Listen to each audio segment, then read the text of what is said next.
మరో వారం రోజులు కురుక్షేత్ర మహాసంగ్రామం జరగబోతోంది. ఈ ఎన్నికలు వచ్చే 5 ఏళ్ల భవిష్యత్ అని అన్నారు ఏపీ సీఎం జగన్మోహన్ రెడ్డి. బాపట్ల జిల్లా రేపల్లెలో జరిగిన ప్రచార సభలో ఆయన ప్రసంగించారు. జగన్ కోటేస్తే పథకాల కొనసాగింపు, ఇంటింటి అభివృద్ధి, పొరపాటున బాబు కోటేస్తే పథకాల ముగింపేనని అన్నారు. అనంతరం మాచర్ల నియోజకవర్గంలో ఎన్నికల ప్రచారంలో ఆయన పాల్గొన్నారు. ల్యాండ్ టైటిలింగ్ చట్టంపై ఐవీఆర్ఎస్ కాల్స్ తో టీడీపీ ఫేక్ ప్రచారంపై సిఐడి విచారణ కొనసాగుతోంది.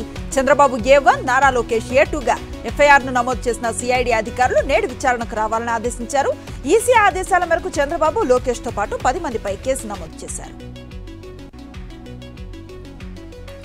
లోక్సభ ఎన్నికల్లో ఎన్డీఏ ప్రభంజనం సృష్టించబోతోందన్నారు ప్రధాని నరేంద్ర మోదీ. ఏపీలో రాజమండ్రిలో వేమగిరిలో నిర్వహించిన ప్రచార సభలో ప్రధాని పాల్గొన్నారు. ఏపీలో ఎన్నికల ఫలితాలు వెలువడక ముందే కాంగ్రెస్ ఓటమిని అంగీకరించిందని ఎద్దేవా చేశారు ప్రధాని. వైఎస్ఆర్ జిల్లా పులివెందుల నియోజకవర్గంలో సీఎం జగన్ సతీమణి వైఎస్ భారతిరెడ్డి ఎన్నికల ప్రచారం జోరుగా కొనసాగుతోంది. చక్రాయపేట మండలం బాలతిమ్మయ్య గారి పల్లెలో ఎన్నికల ప్రచారం నిర్వహించారు. అవాతాతలను ఆప్యాయంగా పలకరిస్తూ ప్రచారం చేశారు వైఎస్ భారతి. ఏపీ డీజీపీగా హరీష్ కుమార్ గుప్తాను నియమించింది ఎన్నికల సంఘం. వెంటనే విధుల్లో చేరాలని హరీష్ కుమార్ గుప్తాకు ఆదేశాలు జారీ చేసింది. ప్రస్తుతం హోంశాఖ కార్యదర్శిగా ఉన్న హరీష్ కుమార్ గుప్తాను డీజీపీగా నియమించినట్లుగా ఈసీ ఆదేశాలు జారీ చేసింది. దీంతో హరీష్ కుమార్ డీజీపీగా బాధ్యతలను చేపట్టారు. ఏలూరు జిల్లాలో పచ్చ మొక్కలు రెచ్చిపోయాయి. లింగపాలెం మండలం రంగాపురం వద్ద వైఎస్ఆర్సీపీ ఎంపీ అభ్యర్థి సునీల్ కుమార్ యాదవ్ వాహనంపై దాడి చేశాయి. సునీల్ జంగారెడ్డిగూడెంలో ఎన్నికల ప్రచార కార్యక్రమాన్ని ముగించుకొని నూజువీడు నియోజకవర్గం ముసునూరుకు వెళుతూ ఉన్న క్రమంలో ఈ ఘటన జరిగింది. పెట్రోల్, డీజిల్ పై పన్నుల రూపంలో 30 లక్షల కోట్లు కేంద్రం దండుకుందని బీఆర్ఎస్ వర్కింగ్ ప్రెసిడెంట్ కేటీఆర్ మండిపడ్డారు. 30 లక్షల కోట్లలో 14 లక్షల కోట్లు అదానీ, అంబానీలకు మోదీ పంచిపెట్టారని ఆరోపించారు. తాను చెప్పేది తప్పని బండి సంజయ్, కిషన్ రెడ్డి లేదా ఎవరైనా బీజేపీ నేత నిరూపిస్తే తెలంగాణ తల్లి సాక్షిగా పదవులకు రాజీనామా చేస్తానని కేటీఆర్ ఛాలెంజ్ విసిరారు. ఢిల్లీ లిక్కర్ కేసులో అరెస్ట్ అయిన కవిత బెయిల్ పిటిషన్ను రౌజ్ అవెన్యూ కోర్టు నిరాకరించింది. సిబిఐ, ఈడీ కేసులో కవిత దాఖలు చేసిన 2 బెయిల్ పిటిషన్స్ ను special court judge Kaveri Baweja dismiss చేశారు. జార్ఖండ్ రాష్ట్రం రాంచీలో పలు ప్రాంతాల్లో ఈడీ దాడులు చేస్తోంది. జార్ఖండ్ గ్రామీణ అభివృద్ధి శాఖ మంత్రి అలంగీర్ ఆలం వ్యక్తిగత కార్యదర్శి సంజీవ్ లాల్ నుంచి 25 కోట్ల రూపాయలను ఈడీ స్వాధీనం చేసుకుంది. T20 వరల్డ్ కప్ 2024 టోర్నమెంట్ ఆతిథ్య దేశాల్లో ఒకటైన వెస్టిండీస్ కు పాకిస్తాన్ నుంచి బెదిరింపులు వచ్చినట్లుగా తెలుస్తోంది. T20 ప్రపంచ కప్ సహా పలు ఇతర క్రీడా కార్యక్రమాలపై దాడులకు పాల్పడాలని Islamic State Afghanistan, Pakistan branch పిలుపునిచ్చినట్లుగా సమాచారం. అయితే ఈ ప్రచారంపై అప్రమత్తమైన ఐసీసీ మాత్రం క్రీడాకారులు, సిబ్బందికి ఎలాంటి భద్రతా ముప్పు ఉండదని స్పష్టం చేసింది. పేద ప్రజలకు సంక్షేమ పథకాలు అందాలంటే వైఎస్ జగన్ ను మరోసారి ముఖ్యమంత్రిగా గెలిపించుకోవాలన్నారు నెల్లూరు వైఎస్ఆర్సీపీ ఎంపీ అభ్యర్థి విజయసాయిరెడ్డి. కావలి నియోజకవర్గం దగదర్తి మండలంలో రాజ్యసభ సభ్యులు బీదా మస్తాన్ రావు, మాజీ ఎమ్మెల్యే కాటంరెడ్డి విష్ణువర్ధన్ రెడ్డితో కలిసి ఆయన ఎన్నికల ప్రచారంలో పాల్గొన్నారు. మోసాలు చేసేందుకు, దోచుకునేందుకు కూటమి సిద్ధంగా ఉందని, వారి మాటలను నమ్మి మోసపోవద్దని గిరిజనులకు పిలుపునిచ్చారు Uttarandhra regional coordinator YV Subbareddy. Alluri Sitaramaraju జిల్లా అరకులోయలో జరిగిన వైఎస్ఆర్సీపీ రోడ్ షోలో ఆయన పాల్గొన్నారు. గిరిజన ప్రాంతంలో ఉచిత మద్యం, మందులు, మెరుగైన విద్యను ఏర్పాటు చేసిన ఘనత జగన్ ప్రభుత్వాందే అన్నారు. నెల్లూరు జిల్లాలో వైఎస్ఆర్సీపీకి భారీ మెజారిటీ రావటం ఖాయమన్నారు ఎంపీ విజయసాయిరెడ్డి కుమార్తె నేహారెడ్డి. ప్రతి ఇంటికి అందుతూ ఉన్న సంక్షేమ పథకాలతో ప్రజలు సంతోషంగా ఉన్నారన్నారు. నెల్లూరు నగరంలో 39వ డివిజన్లో తన తల్లి సునందారెడ్డితో కలిసి ఇంటింటి ప్రచారం చేశారు నేహారెడ్డి. టీడీపీ, జనసేన నేతలకు ఓటమి భయం పట్టుకుందని పిఠాపురం వైఎస్ఆర్సీపీ అభ్యర్థి వంగా గీతా విమర్శించారు. అందుకే వైఎస్ఆర్సీపీ ప్రచారానికి అడ్డు తగులుతున్నారని ఆరోపించారు. అయినా తాను సంయమనం పాటిస్తున్నానని తెలిపారు. ఎన్ని పార్టీలు కూటమిగా కలిసొచ్చినా రాష్ట్ర ప్రజలు వైఎస్ఆర్సీపీ వెంటే ఉన్నారని, వచ్చే ఎన్నికల్లో సీఎం జగన్ గెలుపు ఖాయమని ఉంగుటూరు ఎమ్మెల్యే పుప్పాల వాసుబాబు అన్నారు. ఏలూరు జిల్లా భీమడోలు మండలం పాతూరు, భీమడోలు టౌన్ ప్రాంతాల్లో ఆయన ఎన్నికల ప్రచారం చేశారు.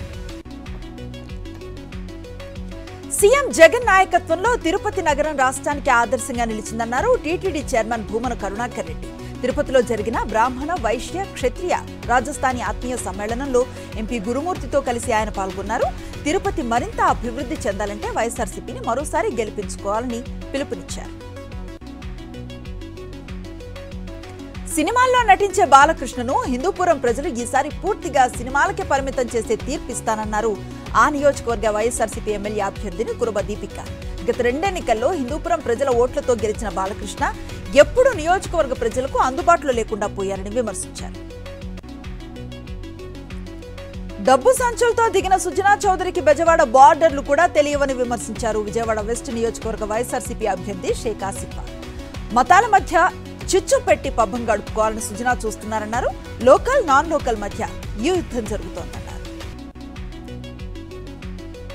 కాంగ్రెస్ అగ్రనేతలు రాహుల్, ప్రియాంక గాంధీలు తెలంగాణలో ఎన్నికల ప్రచార స్కెడ్యూల్లో మార్పు జరిగింది. ఈ నెల 9న రాహుల్ గాంధీ, 10వ తేదీన ప్రియాంక గాంధీ పర్యటించనున్నారు. నర్సాపూర్, సరూర్ నగర్ లో జనజాతర సభలకు రాహుల్ గాంధీ హాజరు కానున్నారు.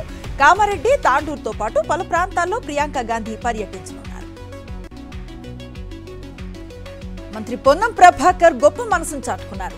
హుజరాబాద్ నుంచి ఎన్నికల ప్రచారాన్ని పూర్తి చేసుకుని కరీంనగర్ కు వెళుతూ ఉన్న మంత్రికి మార్గ మధ్యలో తిమ్మాపూర్ వద్ద గుర్తు తెలియని వాహనం ఢీకొని అపస్మారక స్థితిలో ఉన్న వ్యక్తి కనిపించాడు. దీంతో మంత్రి పొన్నం ప్రభాకర్ ఆ వ్యక్తిని తన సొంత వాహనంలో ఆసుపత్రికి తరలించారు. తెలంగాణ డిప్యూటీ సీఎం భట్టి విక్రమార్క వాహనాన్ని ఎన్నికల స్పెషల్ స్క్వాడ్ తనిఖీలు చేసింది. లోక్సభ ఎన్నికల ప్రచారంలో భాగంగా మధిర నియోజకవర్గం బోనకల్ మండల కేంద్రంలో జరిగే కార్నర్ మీటింగ్ లో పాల్గొనేందుకు వెళుతూ ఉండగా ఈ తనిఖీలు చేపట్టారు. నేడు యాదాద్రి భువనగిరి జిల్లాలో బీజేపీ జాతీయ అధ్యక్షుడు జేపీ నడ్డా పర్యటిస్తారు. చౌటుప్పల్లో బీజేపీ నిర్వహించే విశాల జనసభలో ఆయన పాల్గొనున్నారు. ఇందుకు సంబంధించి ఏర్పాట్లను ముమ్మరంగా చేస్తున్నారు బీజేపీ శ్రేణులు. ఉమ్మడి వరంగల్ జిల్లాలో గాలివాన బీభత్సాన్ని సృష్టించింది. ఈదురు గాలులు, ఉరుములు, మెరుపులతో కూడిన వర్షం కారణంగా పలు చోట్ల పిడుగుపాటుకు అన్నదాతలు ప్రాణాలను కోల్పోయారు. జనగాం జిల్లాలో పిడుగుపాటుతో అజయ్ అనే వ్యక్తి, ఎటూరు నాగారంలో మల్లయ్య అనే రైతు మృతి చెందారు. పలు చోట్ల పశువులు కూడా మృత్యువాత పడ్డాయి. యాదాద్రి జిల్లా గుండాల మండలంలో గాలివాన బీభత్సం సృష్టించింది. సుమారు అరగంటకు పైగా వీచిన ఈదురు గాలులు, కురిసిన వానతో కొనుగోలు కేంద్రాల్లో ధాన్యం రాసులు, తూకం వేసిన బస్తాలు తడిసి ముద్దయ్యాయి. 6 కాలం కష్టించిన ధాన్యం ఇలా తడిసి ముద్దవటంతో రైతులు ఆందోళన చెందుతున్నారు. మహబూబాబాద్ జిల్లా నర్సింహులపేట మండలంలో కురిసిన అకాల వర్షాలు బీభత్సం సృష్టించాయి. అకాల వర్షాల కారణంగా ఎకరం బొప్పాయి తోట పూర్తిగా నేలమట్టమైపోయింది. 2 లక్షల మేర పంట నష్టం వాటిల్లిందని, తనను ప్రభుత్వమే ఆదుకోవాలని బాధిత రైతు ప్రభుత్వాన్ని వేడుకుంటున్నాడు.